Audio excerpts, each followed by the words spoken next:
So the thing that I always recommend is make sure, I was suggesting start with the 2 circles.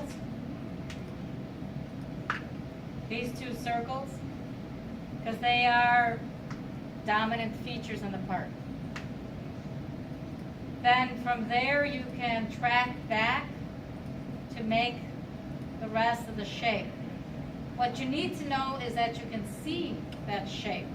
So you may need to hand sketch this object for you to look at, all right? Please do not assume that you can see it. You might have to hand sketch it before you jump to this screen, okay? This feature here, when you look at it, this outline, let me move my mouse for a minute there. This shape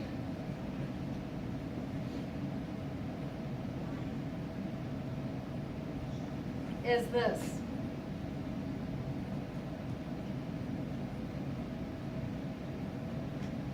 My hand, my shadow's in my own way.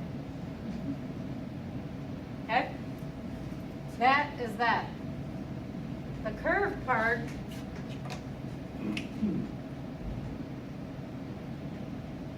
is this piece. Okay? So this, if it extended to the bottom, extended to the center, that's where it would be. So basically that's what's drawn. They're the big circles. What we'll do is finish it now. I'm going to take the markers off because I know what's going to happen. As I start moving on the screen, it's going to start getting in the way. This front nose that I'm building is literally just the front nose. I will close it though. Notice that? I closed it, it's completely closed. So I did not account for the front hole. Get it? That's okay. I did not account for the front hole. That's okay. Because you can always add it later using bingo, hole wizard. Now I need to also, actually I also need to put in a center line. Don't forget the center line. You need that center line to dimension everything. All your center dimensions. Now we're going to smart dimension the outer diameter. Remember how if it's halfway, it's radius, now it's diameter. Remember that? That was from the previous project. So the outside diameter is 5. Okay? You need, see how that happened there? See how that step issue? If you see something weird, I would recommend you undo and take away that dimension, because what you need to do is not have those problems. So you will have to go in and maybe pick one of the minor dimensions instead. This guy to the center. That way at least you can get that inside diameter is 3.14. Wow, see how it messed up over here? So now what that tells me is I made a very large object, but the dimensions are really off.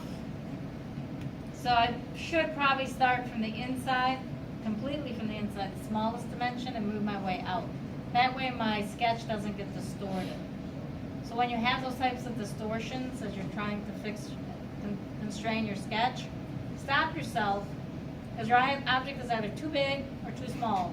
So you need to say, if it's too small, you have to dimension from the outside in. In my case, the object is too big, so I need to dimension from the inside out, so I don't distort this too badly. So the first dimension I'm going to drop in is this one, which is the front nose diameter. The front nose diameter is supposed to be 1.25. Okay, that one's fixed. The distance from the back wall to the center of my, whoops, I picked something. Sometimes dimensioning you pick accidentally some items. From here to here, that distance is supposed to be 1.5. Okay, so now we start shortening it up. Notice that. Now, I would recommend that you trim the parts of the arc. Now, notice when I pick trim, it wants to pick, there we go. Trim to closest, so I can just pick the parts of the arc I don't want. See that?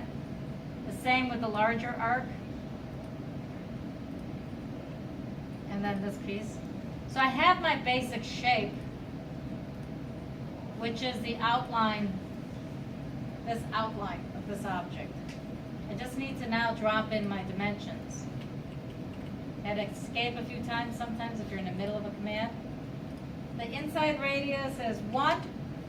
The outside radius is 1.375. Okay, so now this is locked in. The dimension from front to back, the overall length is only 3. Okay, now that's shortened up. Now I can start modifying this back wall. That's supposed to be a width of 0.5. That little step is an odd dimension. It's just 0.12, so I'm just going to use it. 0.12. Now I think I can control this inner diameter. See how large of a number that is? That's only supposed to be 3.14 pi. And this outer diameter is supposed to be 5. Once you apply all those dimensions, you have your basic shape. This is where it gets visually a little challenging, doesn't it? With all those little green boxes everywhere. When I maximize my screen, it's still visually challenging. Okay? So what I usually do, especially if I'm trying to show this to somebody else, whether it be a student or my customer, so they kind of see the outline, I am adjusting things a little bit. If you do a good job of locating your dimensions, I've had this conversation before, locating your dimensions here, they directly translate into your detail drawing. Remember that, okay? Then you have a nice, essentially it's like I'm detailing my drawing here in my sketch. This is where I would say you can go to View, Hide and Show, turn off the sketches, the sketch constraints. Go to View, Hide and Show, you can turn off all your planes. I thought I did, hold on, View, Hide and Show. Oh, I guess I did not. There we go. So that's how you could show somebody a cleaned up drawing. Make sense? So this is the one I had left you, well not left you with, but this is where I said the next step is literally to just revolve it. So you have the majority of your part done like this, in a very simplified manner. The only reason this works with this part is because the part is round. The part has symmetry, okay? If the part did not have symmetry, you may not be able to use this feature. But because it has symmetry, you can. No problem, okay? That you'll have to assess with every item. But generally speaking, if it's round, you can use Revolve. It's a beautiful tool. It saves a lot of time. So our next step is to go ahead and revolve it. And when you do that, you hit OK. There it is, the entire shape. I am going to turn all my planes back on because I really do use them to help me with my work. So I want them back on. This is what I said we're going to make the rib. And when we talked about making the rib, one of the issues that you're going to see is it doesn't have 4 ribs like the first drawing. It only has 3. So if you ever wondered before, well, Ms. Sherris, why did you make me do 1 rib at a time? And then you did a circular pattern when we did this guy. Why on earth did you make me do only 1 rib? I could have done both at the same time, which some students did do. And I was like, nope, I want you to make 1 rib at a time. Why? Because a customer can change their mind. Today it's 4 ribs, tomorrow it's 3. Get it? Next day it's 6. You never know. Ribs on the side of these types of objects are usually intended for stability and strength from a manufacturability perspective. So customers will routinely change what they want. In this case, you have 3 ribs, which means you can never build 1 rib at the same time that you're building another rib. You can only build 1 rib at a time. Got it? That's why you will end up using circular pattern to get the other 2 ribs in once we build the first. Now, To build it, you go into the front plane, create a new sketch. Because this is hollow and you don't see all the geometry, this is why I picked section view. Section view, if you're in a sketch, automatically assumes to make that sketch plane the section view. Got it? So keep that in mind. If you try to do section view when you're not in a sketch, it's going to ask you which plane do you want. It's going to assume that one because that's the last plane I was on. But you can randomly decide, no. Let me make sure yeah. Oh, it's already sectioned, sorry. Let me try this one more time. If I want to section it, I should be able to pick which plane, right here, that I want to use. Obviously the back wall's not a good choice, there's not much there. This side, kind of looks cool, but guess what? Do I have a rib on this side at all? No. My rib is in relationship to this plane. But like I said, here you get to choose because I haven't picked a plane to work on. But if you've already picked a plane to work on and you just want to slice that plane, it's there it is. You hit OK. Done. Whatever sketch you're in, that assumes that that's going to slice that plane. The reason it's valuable to see the inside of this object is because it's hollow. You don't want to accidentally build your feature inside of it, extending into the part that needs to stay hollow. So that's why you do this. So I got to maximize this target. You guys are going to have to give me some dimensions because I'm going to forget some stuff. Okay, there we go. I like to look at the view head on. Now this is where we taught you the other type of convert entities. This is convert entities, the one you've been using to date, correct? And that works fine, except when I'm dealing with round shapes, and that's what we talked about last class. I can't use convert entities for this round shape. I will actually get an error message. See? So when you get this error message, that means you got to use the other command. The other command is this one. Hold on. Intersection curve. That's the other option. Okay? So you have two options under convert entities. One is convert entities, the other one is intersection curve. Intersection curve is the one you use when you have a round body and you want to use that outline of that round body for what you want to make next. So if you were making those fancy looking water bottles that have like the center grip and all that fun stuff, nobody has a water bottle today. That's all right. All I have is boring little cups. There you go. See that has got that center grip, right? If I wanted to use that entire outline to make something, I would have to use the intersection curve command. Thank you. Get it? I'd have to use intersection curve. I have no choice in the matter. Make sense? Intersection curve allows me to work with these curved shapes. So all I got to do is pick them, and when they show up here, when I hit OK, it drops them in.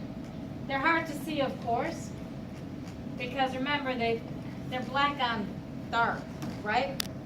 That's a choice of Solidworks. I don't like it.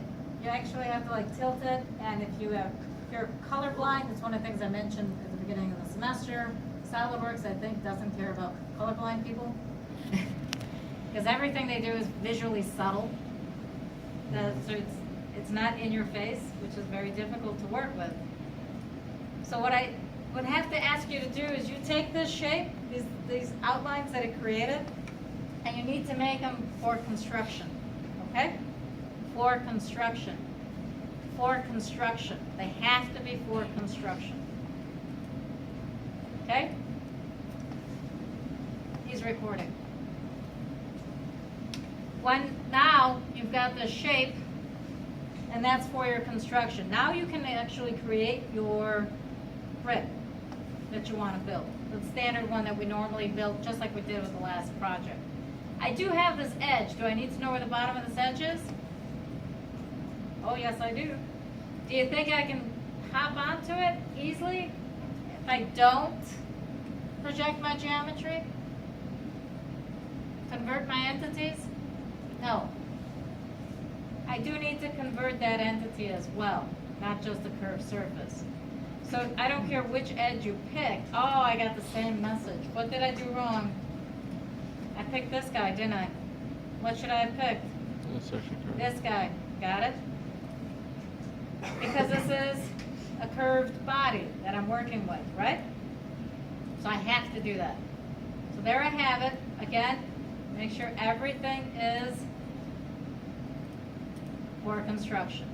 Verify that, whoops, did I just untoggle it? I did, didn't I? It says it's for construction. Does it look like it's for construction? Yeah, it is, but it's so hard to see. You notice what I mean about subtle? Yeah, exactly. You actually, it's very difficult to see that. Their choice of black on black doesn't help. If I change my view to possibly shade it, so everything looks softer line with no lines, then I can see it. Notice that? So, FYI, that's how the product works. Just be aware of it, okay? Now I actually want to draw my shape. Remember how I told you if I want to make a line tangent, I just go far away? So I don't get dark, as I call it, carpal tunnel unnecessarily. If I pick the line, hold my control key down, pick my arc, I can then go pick tangent. Done. Next, I trim. Trim to closest is what I usually use. That drops down. Beautiful. See that? Then I actually do need to dig into the part just like I had to dig into the part with the last one. Because if I don't and I go to the edge, what do I get? That gap. Remember that gap? You don't want that gap. So I have to dig into my part. What you have to make sure you do is that this thing is horizontal. Or, I'm sorry, not horizontal, vertical. See that? You do need to make sure that's vertically into the part. That's very important. That has to be vertically into the part. This line must be vertical. This little line that goes into it must be vertical. How deep does it need to go in? Realistically, if you go somewhere inside of this depth, you're fine. What you can't have is too shallow of this line. Otherwise, when it extrudes, it'll still wing out. Okay? You don't want that problem. We talked about that with the last project. So you want to go in, I'd say go at least halfway in. You want to run the math and figure out the calculus behind when is the radius going to meet that edge. Remember how we were trying to do that one day? It's like, don't worry about it. Just go all the way in, you'll be fine. As long as you're inside this space between here and here, you're fine. It's going to be okay. Your next step is to go ahead and extrude. You'll actually turn off the slice. That's what I would do, so you can see what's going to happen. And when you go ahead and extrude it, you're going to go both directions, mid-plane. What's the thickness of the rib? 375. 375. See that? Drops in, and we hit OK. The next set of steps are very similar to what you had already done. You see what I don't like about this mode? Everything blends in a lot, doesn't it? That is why I prefer edges on. I can see a more clearer defined imagery. Yes, it sticks out here, which was okay for the last part, but is it okay for this part? No. Plus, this is straight. It's a straight across cut, and we need it to curve. At the bottom, we have the same problem we had with the last item. The last item where we got the hangout, that has to go away too, right? But we don't want the rib to be flat. We want it to curve.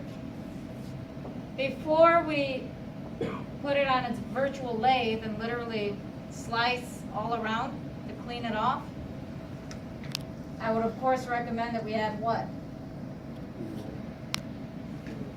The other two ribs?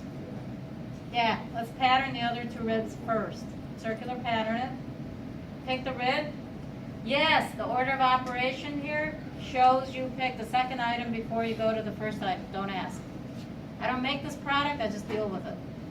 Me, of course, I would say that the feature face should be the first item, and then parameter should be the second item. You always have to look and see what's going on the left side. It is not intuitive. when I go over here, how many items? 3? Mm-hmm.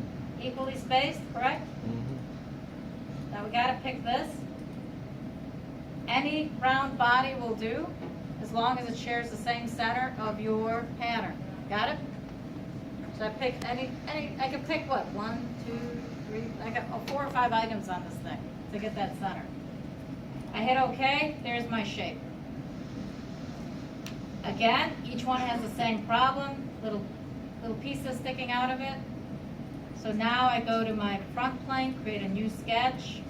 In this plane, I'm going to convert entities. This is a real edge, so I can just pick that edge. And I can hit OK. And I'm literally creating what I call a cutting tool out here. Also, you want that to be horizontal. I'll fix that in a minute. You see how I can't quite make it horizontal? Is it horizontal or vertical? Vertical. Vertical.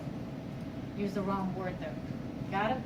I want it to be vertical. How far this sticks out doesn't truly matter, but it must stick out so that it wipes out this corner. So one can argue it has to stick out exactly the same length if you want it to be really picky of this. This length is what this length needs to be, but I don't care. I'm not going to be that picky. As long as it sticks out there, you're fine. Let's go back to, we're going to go to isometric. So you see that? That is my cutting tool. I'm going to hit OK. Now if I want to turn around and extrude, revolve cut, what's it going to do? It picks the wrong center, doesn't it? If I say, no, I do not want that center. I want this other center. Unlike circular pattern, revolve cut requires an axis put into it. You can't just pick the body itself. It doesn't operate that way. Because remember, circular pattern is part of what? Features. And even though this is part of features, it still doesn't behave the same way. So what can I turn on quickly so I can work faster? Temporary axis. That's right. Or I have to put one in. The last time I showed you this, I actually put one in. So you could see it for the purpose of seeing. Now I can go to features, or I can put in a center line, right? Is that the other thing I can do? Mm-hmm. If I go to revolve cut, I pick my center axis, and I hit OK. Done. Doesn't visually look like it's done, but you see how smooth that edge is now, and it's curved? See how smooth it is down here? No problem. Everything is done. And now is when I would turn this feature on again, so you can see how beautifully lined up that is. No edges, nothing. That's it.